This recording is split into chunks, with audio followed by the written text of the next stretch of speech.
All right. So you were a soapbox racer in 1955. Right. That was your first race. Right. Start talking. First legal race. First legal race. So is this the first race car you built? Yes. So obviously, when did you buy the 31? How old were you? I was 18. You're 18. Yeah. Jesus Christ. And then, so what did it? So was it a flathead? Was it a? No, Orland Millet, the original builder, built a car for his wife, Claire. Okay, right. And the bottom picture there, Roger, is how it looked when Claire drove it. Still got the Model A grill shell and all that. And the moon disc. So the one with the moon disc. With the moon disc. Okay, yeah. I'll get a picture of that. And Claire drove it in Halifax, and I remember I worked as a delivery boy at Balkman Chittick Drugstore before the Rotary was built. Okay. The Arm Rotary, and it was 505 Shabukta Road. I still remember the address. And the municipal building for Halifax County was up on Dutch Village Road, just around the corner. And Claire worked for the municipal building, so I'd get a delivery up there, and then I would just go drool over this little coupe. It was painted. I think the color was called champagne. It was a Corvette color, okay, an early Corvette color, and Orland had painted it that color. Orland had the glass roof in it, right? And anyway, I just would dream about someday maybe having a car like that, and it got away from us. Like Orland at some point decided to sell it, and really we didn't know. And by then, we were members of the Cluster Busters, the same hot rod club, although those guys were a lot older than I was. They were my mentors. They were the guys I looked to build hot rods. And so what happened was a guy in Halifax bought it, and he drove it. He was still in high school when he got the car, and he drove it. And one night he was on wet leaves, I guess, on Yonge Avenue in Halifax. Yeah. And the car skidded and hit a tree on Yonge Avenue and did a lot of damage. It cracked the front cross member and all that sort of thing. So it went to a traditional body shop and was repaired, and then it was sold. And the next guy that bought it was a guy named Freeman Josephs, who had a Corvette, raced. Was the guy that owned Little New York restaurant and that sort of thing. Okay, yeah. Yeah. Anyway, he had it, but Freeman didn't do anything in terms of, he wasn't a builder or that kind of hot rod. And when I found the car, I was playing hockey. I'm guessing, my first year of junior hockey. And I had gone to the hockey school at Kentville as a kid. And we were playing a game against a team from the valley. Right. And I came out of the rink, and the coupe was sitting derelict over in one corner of the new youth center in Kentville. And I couldn't believe it. As soon as I looked at it, the glass top, and there's certain features of the car. There was an old one of those Ford deep dish steering wheels in it, from 56 or 57 Ford, and and I went, that's Orland's coupe. Like, what's it doing here?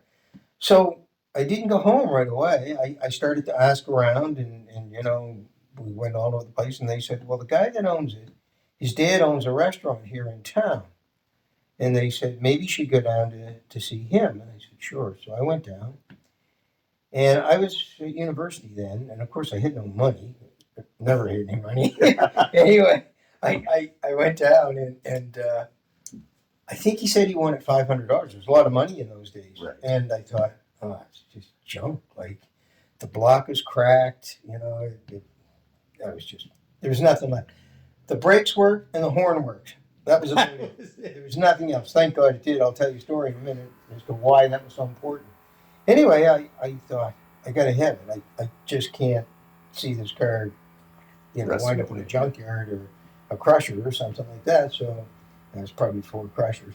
Anyway, I said to him, I don't know how I'm going to do it, but I want to buy the car. And he said, you got till next Saturday. And I said, well, gee, this is kind of hard. I said, I'm just a college student. I said, I don't know how I'm going to be able to. Well, that's the deal. Either you're here with the money next Saturday or forget about it. So anyway, I said, do you have ownership papers? Oh, yeah, it's registered. I said, good, I'll get those. Yep, you'll get those. So I went home and I did everything I could. I was working part time and that sort of thing, so I had a little bit of money, and I scraped everything together, and I probably borrowed some from a couple of friends, and I thought, okay, I've got the money. So the next Saturday, I had my '59 Ford convertible there. I just put it away for the winter, and it was early spring, and I hadn't taken it out of storage. So I was driving this '53 Ford flathead beater, like it was an old coach. Right. You could see the road go by through the floorboards.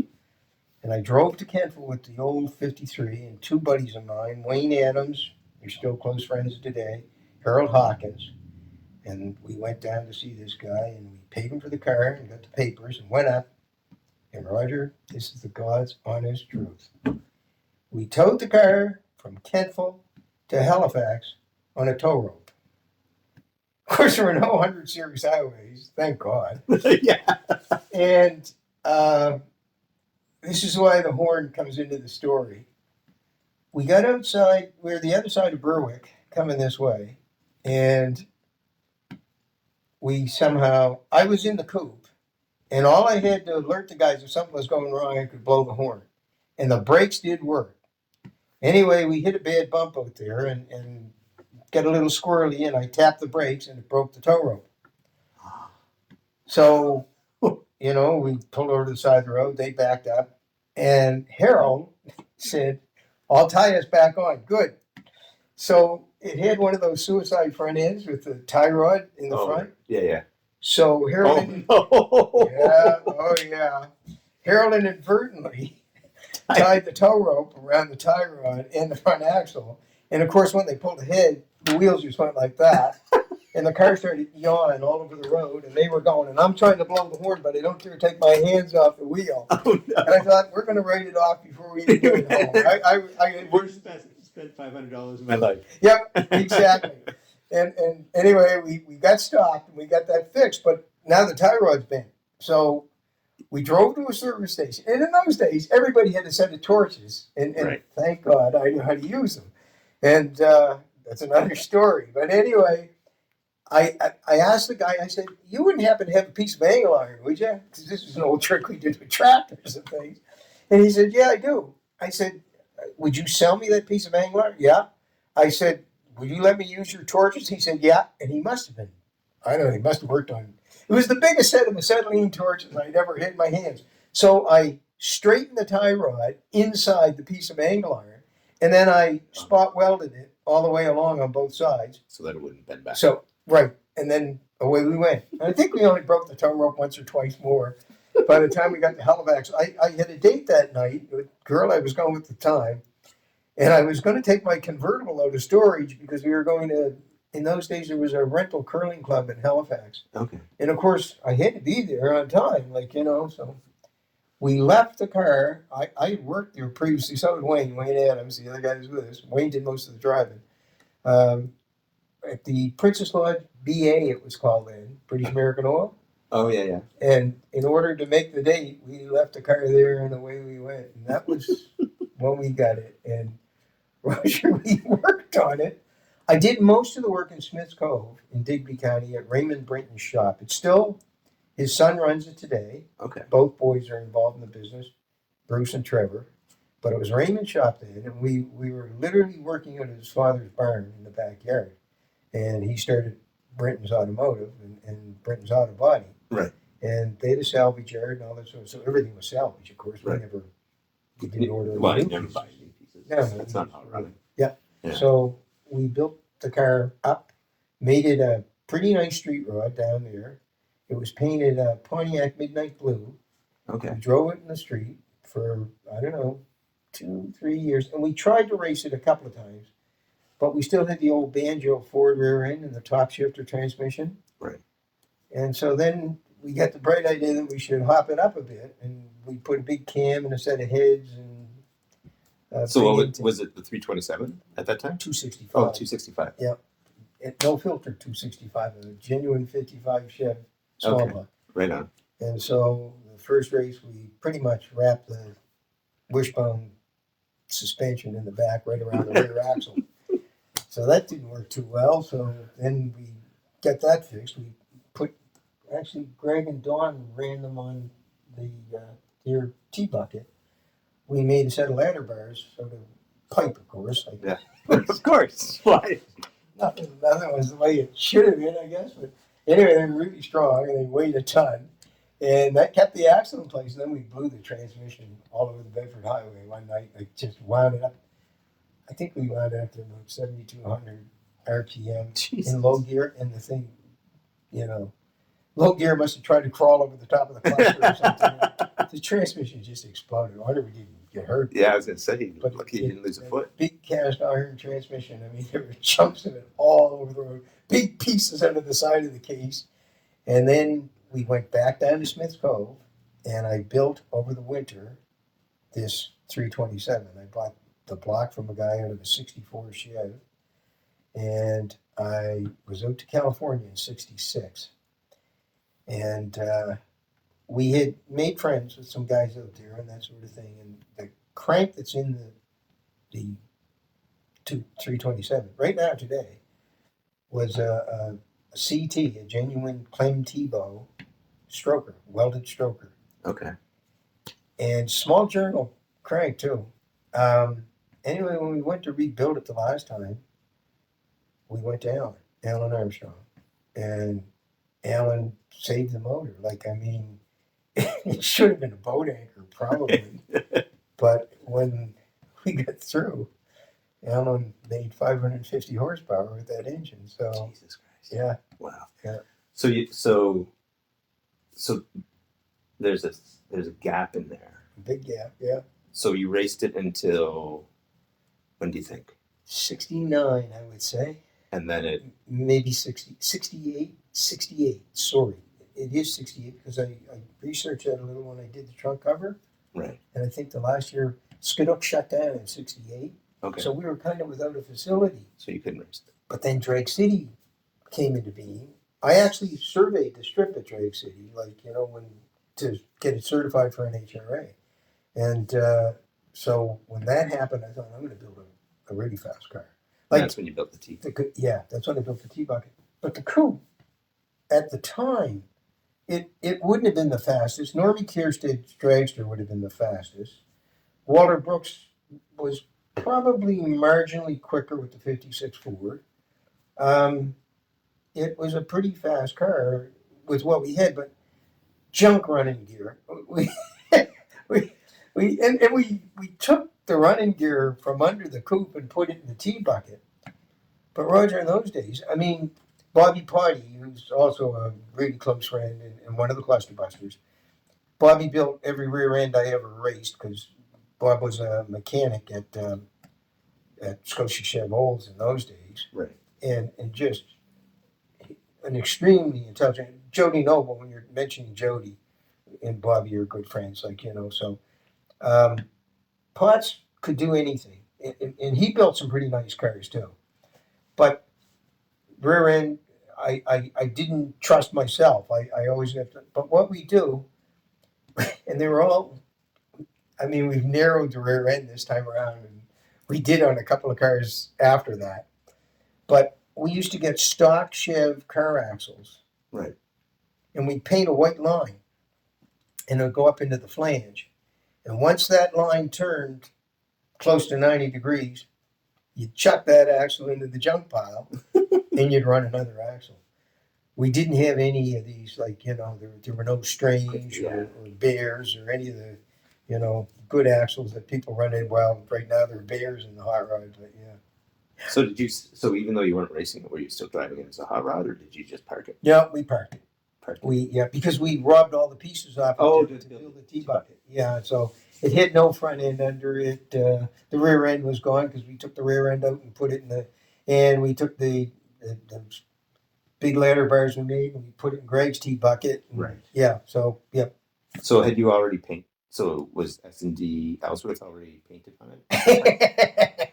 Now, that went on the year I got married in 1967, and I got married in April, my wife will tell you this. We actually got married in April, so we didn't miss any part of the drag race season. And anyway, we were a couple then, so it became S&D Ellsworth, and that's shoe polish on the doors. So Yeah, that 67, so do the math, it's still there. That's crazy. Testimony to shoe polish. Yeah, you're married. You never had to change It's still there, that's right. So when did it? So it came back out to race at Drag City, or no? You'd race the T-Bucket. T-Bucket at Drag City. So when did this come back out again? We started in 2010, I think, Roger. He said it'd be 2010 or 2011. So it sat for 40 years. Oh yeah, it was I didn't the realize block and all that stuff just sat, and the block was seized totally. Yeah. And Bobby Potty, Bob, you know, we've always called him Potts. Bobby doesn't answer to Bobby. Anyway, he went to work and he said, "You know how we can free that block up?" And we said, "No, Bobby, we don't." And he said, "You got to go get some of that stuff that they use at Rust Check. Dump it down inside the cylinders and let it sit." And by golly, it came apart for fun. Yeah. The pistons out of it that we brought back from California, the pistons are still down there in a bucket. They're monstrous. Like, compared to new pistons, they weigh a ton. Yeah. Oh, jeez. Yeah.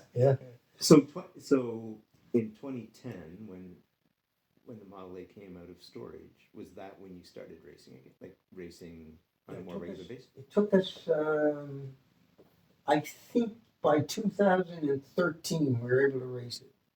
Well, then that's the picture I took, because that's my logo. Okay. The one where it says Greenfield Dragway. That had to have been 2013 or 2014. Yeah. So it would have just come out. That picture was probably one of the first times it was back to Greenfield. Oh, no way. Yeah. Oh, that's cool. Yeah. And I don't know how we got most of those pictures people gave me. Roger, I mean, the one in the middle mounted the board, that's Eugene Petitpaw's 32. Okay. Next to the coop. Eugene and I grew up in the same neighborhood and everything, so we've always been buddies. And so, yeah, and we were carrying on that day about how two kids with our backgrounds could have wound up at Greenfield with hot rods. But there's a flathead in the 32. Oh, wow. Cool. 3.2s. And the old Stromberg. Oh, yeah. That's wicked. And, yeah. But that would have been probably the first year we started to race again.